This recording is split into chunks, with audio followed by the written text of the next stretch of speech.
Welcome, Sebastian, to Metallarium Pages. It's a great pleasure to talk with you about from in Aphelion, this new album, Reaper Down, and obviously more things related to the metal world. So we are starting by asking, so how are you? How are you doing today? And how is the band and Aphelion doing during the last couple of years? Yeah, it's a great day here in Sweden. I've been writing a little music and playing guitar, and I had my kids over for dinner. So it's been a good day. And for Aphelion, it has been quite amazing years since we started this with very much success with both the last album, Moribund, and the new album. So it's been also we had great shows playing live, and so it's been a really good time actually. Okay. So talking about from this new Reaper Down, when did you start writing songs for this new album? Are all the songs new, or do you rescue any compositions that were left out of previous albums? Actually, I just continued writing after Moribund.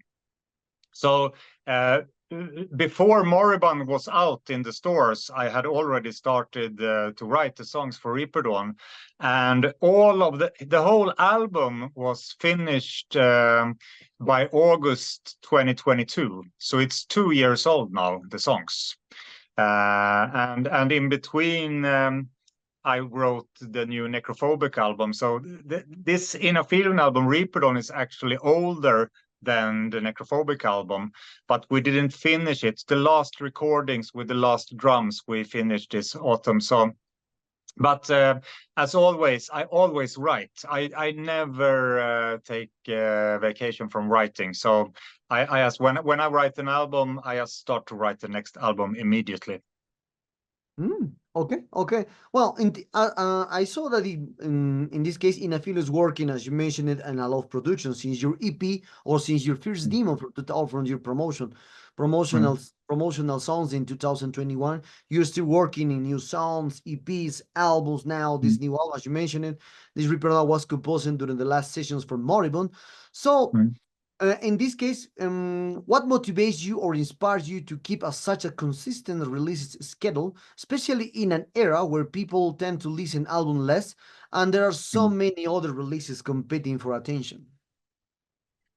Uh, for me personally, I don't care much about the competition or even I don't really care much about making albums. I care about writing music, and I don't write music to become famous. I write music because I have the music in my head and I need to get it out, so to speak. So even if I didn't have a band and even if I didn't have a record deal, I would still write music, and I've done that all my life. I have old cassettes from my analog studio when I was 18. I mean, I have so many songs that I never put out.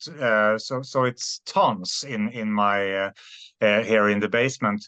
But for me, I mean, some people write diaries, some people write poems, and I think I just in a way cope with life by writing music, and I do that almost every day. I play guitar every day, and usually something comes out of it. You know, even if I practice scales or do cover songs or something, I will get some ideas. So I write every day, and I don't think I get more inspired because I have a record deal.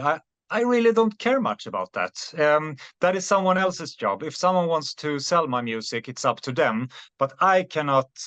I think I would do worse songs if I was thinking about the commercial side of business. I just want to write because I like to write, you know. Okay.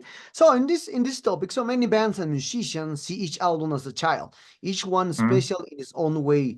So what makes you this album special to you, and how do you work to maintain your classic sound, or you as your method, as your guitar method, while still keeping Mm. your composition fresh after so many years with this new band? Mm. That is, it's when you think about it, um, it can feel a bit hard to come up with new ideas when I have written so many songs in my life, and to write new ideas within the extreme metal genre, within black metal or death metal or so on. But I try and not think about it, and I try and just manifest the feeling of the song, of the ideas I have. And because if I would think about originality, it would be harder for me to come up with stuff. I just go along with what I have in mind.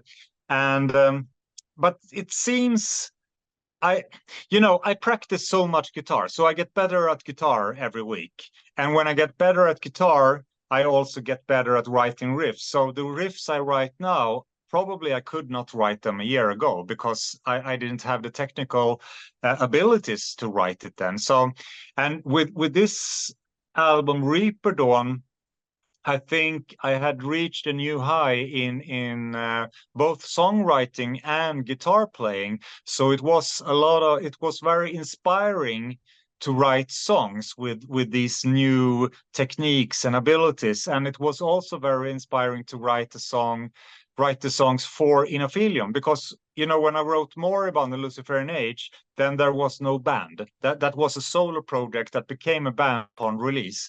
But this time I knew which members I had, and I knew what they could do. So I wrote the drums for Marco, and I knew what Johan could do, and that was different. And I think this is the album of my life that I actually feel everything became just as I wanted, but also maybe a little bit better than I wanted, because Tore Stjärna's production, Tore, he produces a lot of black metal bands, and I think his production took the whole album a step further than I could imagine, or that I didn't see it. So when I heard what he had done with it, I was actually amazed on how it sounded, and I think he did a really great job. So it's a special album for me. It's one of those albums that I actually can listen to immediately and think, well, that was good. Because usually when we put out an album with any band, I always think, oh, I should have done it like this, or I should have changed the solo, so I should have changed the vocal line. But this time I actually feel it's complete. So it's a special album. I don't know if I will ever feel like this again. Oh, amazing, amazing. So your debut album received great reviews. I did. I Yeah. did a review also. It's a great album.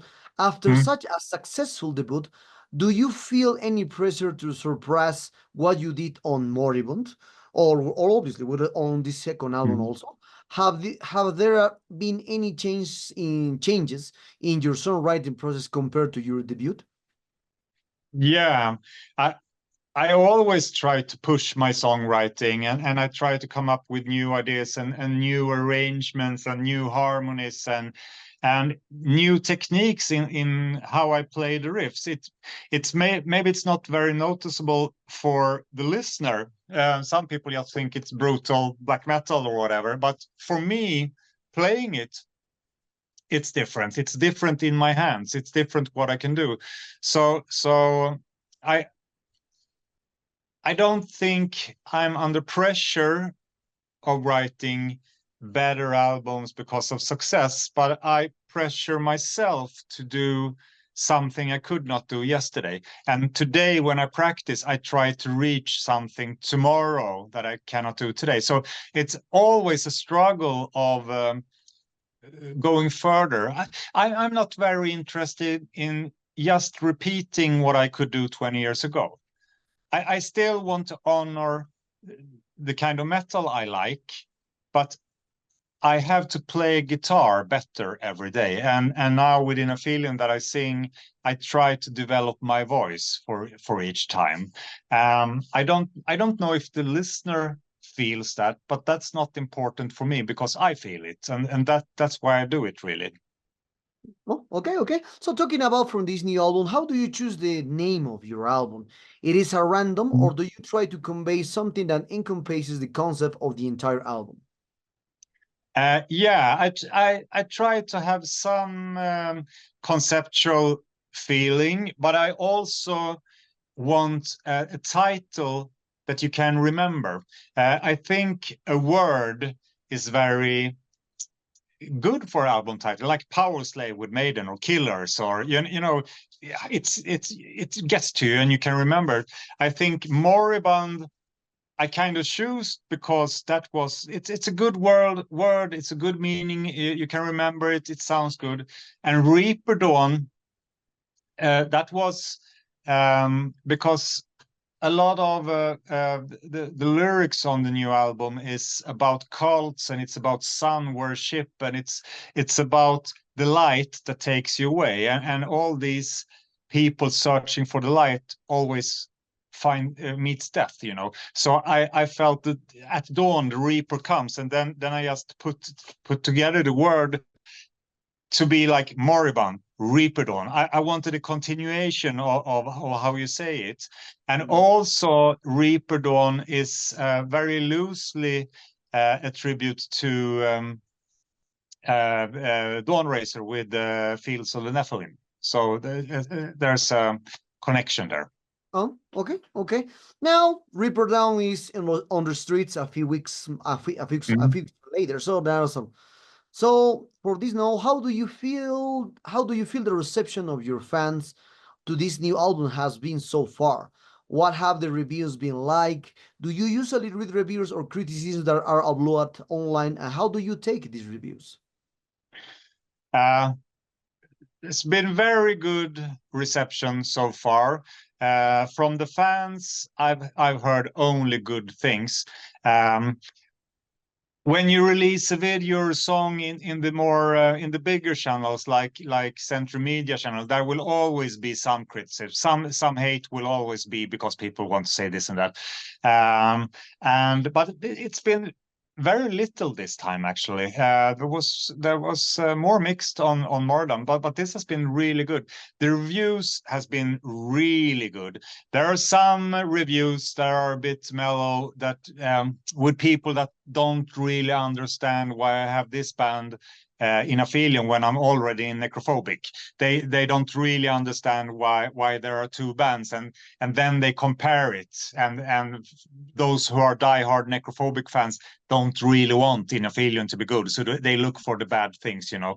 But I'm actually surprised that the reviews has been this good, because it's been fantastic, really. Okay. So talking about now for the promotion of this new album, what kind of plans do you have for this new album and also the band? So perhaps you are already working in a new album, perhaps you are have scheduled a lot of tours, gigs for an Aphelion, because as you mentioned it, this new album is a great one, and I saw a lot of great reviews. Yeah, we are right now trying to book gigs. The hard thing about we're talking about a small tour and one-off gigs. The biggest issue is that we play a lot with Necrophobic, so we are away. We have booked almost every weekend, and also Marco, our drummer, he plays with various bands, and he plays with his band Cryptosis. So there's very few slots left, really. But we are talking on how we could do this, and probably we will do a couple of weeks tour, and then we will play festivals. And we are also working on the next album already. I think I have 5 songs ready for the next album. Okay, okay. So now one thing that you mentioned it as a topic that I always a curiosity for me, because the fans associate the concept of underground when the bands, and it is in a small label, because your first album was released through Edge Circle Productions, and you mentioned that the people are more satisfied when the band were there. But now you are with one of the biggest labels around the world with Century Media. So for you, how do you take these comments of the fans that the old era from Moribund and now from new fans from the Reaper Down? And how was your enter to Century Media now? I haven't heard much comments actually of the transition. I don't know if Aphelion ever was very big in the underground, because it already drew attention from the Necrophobic fans. But in the same way, I'm not very much on underground black metal forums, so maybe people are pissed off there or something.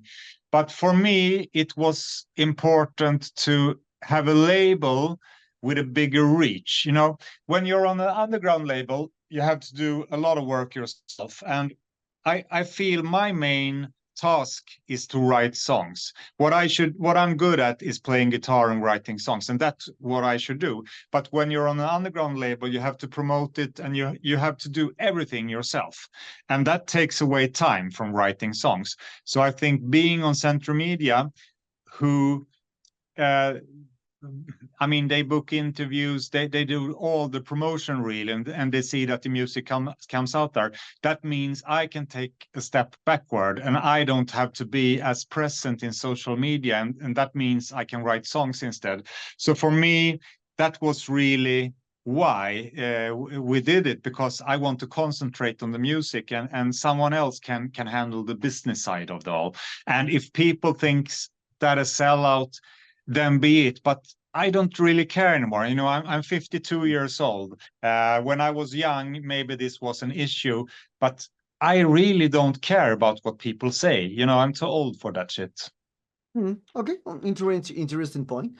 So now that you have in Aphelion as a personal Mm, project, and I remember when we spoke from Aphelion from the previous album, from the last album mm, from Necrophobic, I remember very well. You told me that you will release a new band, and in mm, Aphelion that band also, and you are mm, one of in this new project. You are the one of the main composers from Aphelion, and also you are the main composers of mm, Necrophobic, according to mm, the words of from Joaquin, because yeah. we spoke with Joaquin, yeah, three months ago. I Mm, know. So how do you then divide the ideas of your mm. project with Necrophobic? Do you have some fear that at some point you might use rhythms or essence from your previous band in this band? Yeah, I mean, I think there will always be a similarity because I write most music for both bands. People will hear that it's my signature themes and my kind of atmospheres. Of course, that is hard to not show.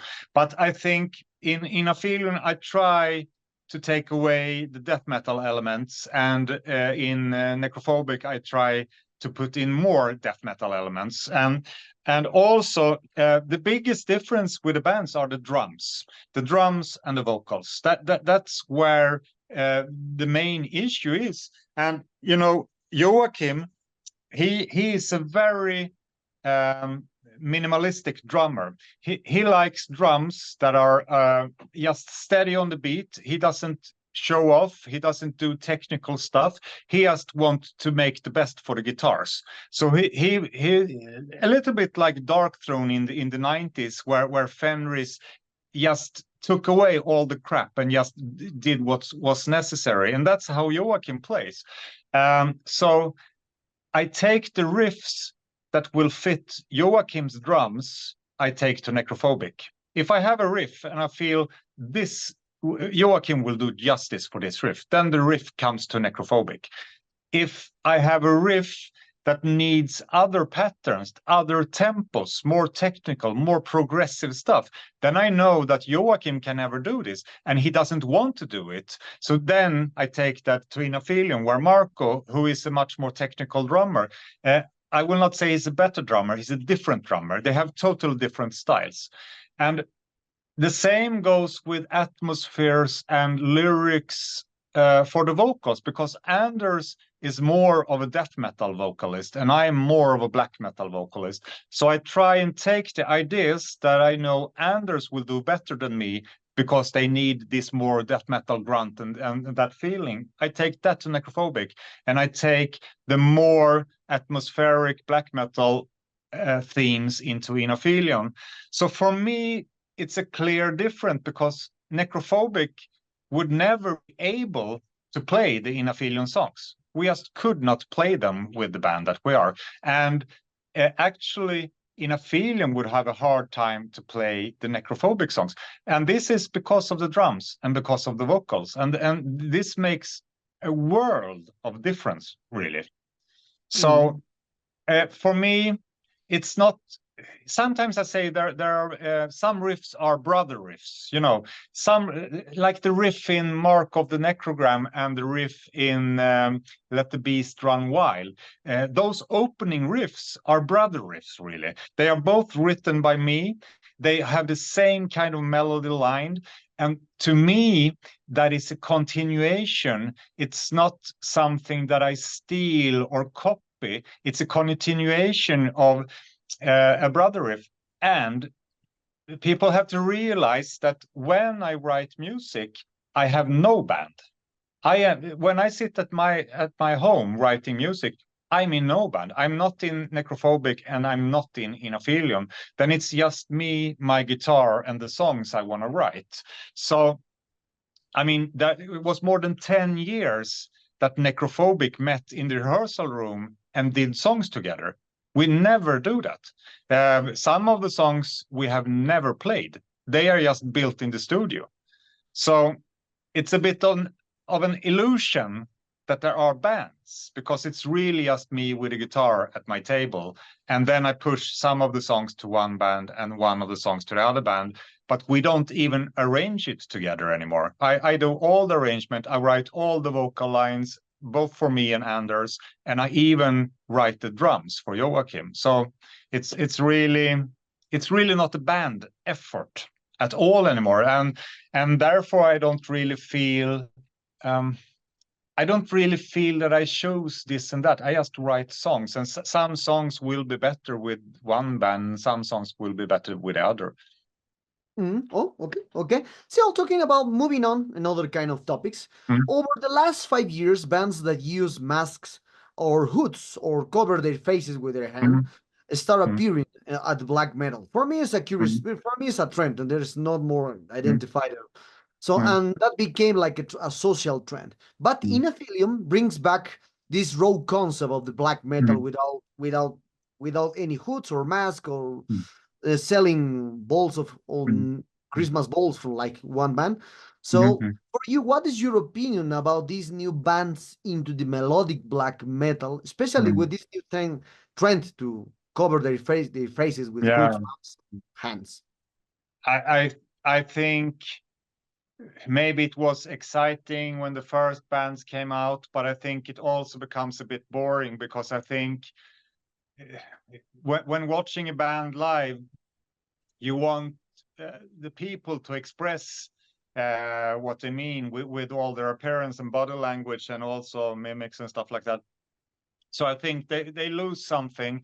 And for me, with Inaphelion, I felt the music was so serious that we didn't even want to put on corpse paint or too many spikes and leather and stuff like that. When we just wanted to be as honest as it could be, and we wanted to like take back the old image of bands like Destruction or Creator, and just go up on stage and just perform as we are, because I think that the music speaks enough. You know, we don't need the imagery with the music, but I mean, if people want that, it's fine, but it does not really attract me that much. I think when we saw the first bands, and I mean, it was exciting in the 70s when we didn't know who Kiss was, right? You didn't know how Paul Stanley and Gene Simmons looked.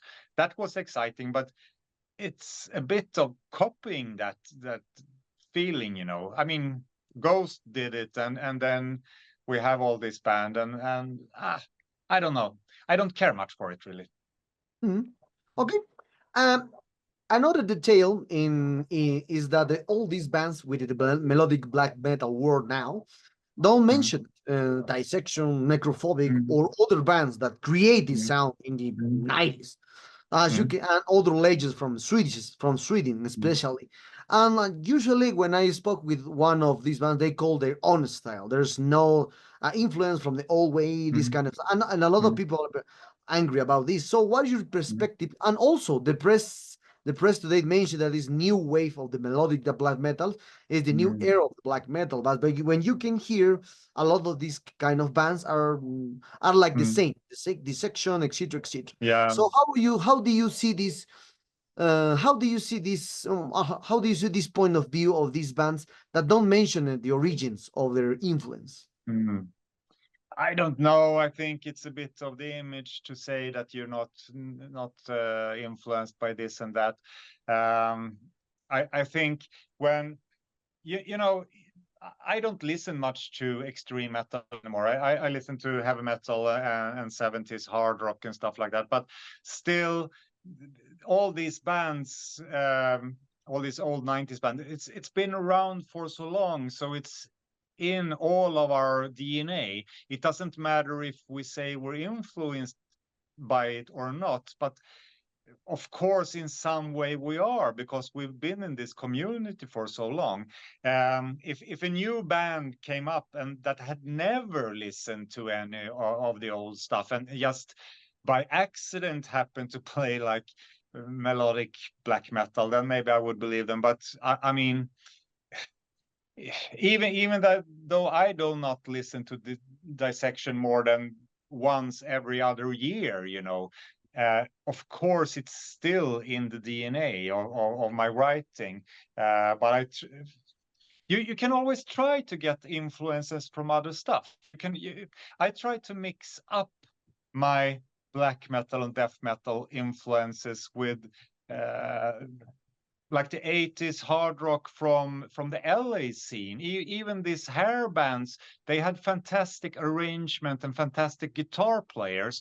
And I tried and incorporate George Lynch guitar lines in my playing, or Warren DeMartinis, or even the arrangement of a Van Halen song or a Rat song, but I do it in the black metal way. So I do it with the soundscape of the 90s, but what inspires me to build the songs how I build it, that can be from Motley Crue. And then I can say I'm more influenced by these bands on Reaper, but also, of course, I'm influenced by the black metal scene that I have been a part of for all these years. And I think these bands, they just try to distinguish themselves. But I mean, if it sounds like it sounds, it does. You cannot escape from that. Mhm. Okay, okay. Oh, thanks for this answer. And we are very close to end this interview, Sebastian. Yeah. Talking a little more about the black metal in general, Mhm. and talking to many musicians of this style. In many countries, we related that the black metal today has become one of the mainstreams in Mhm. terms of many details, of course, Spain, Satanism, Mhm. etc., etc. So many Mhm. of these musicians from other bands blame the Mhm. Norwegian black metal bands from making Mhm. this style very mainstream, and in some ways Yeah. losing the initial essence from the 80s, from Battery, Yeah. etc. So do you think that that thanks to the Norwegian black metal, this style today lost that aspect of fear, curiosity, and terror that it had caused in the 90s? Because now Yeah. there's a few commercials or YouTube channels that tell how to do, of course, Spain, or Mhm. make jokes Mhm. about the style. Yeah.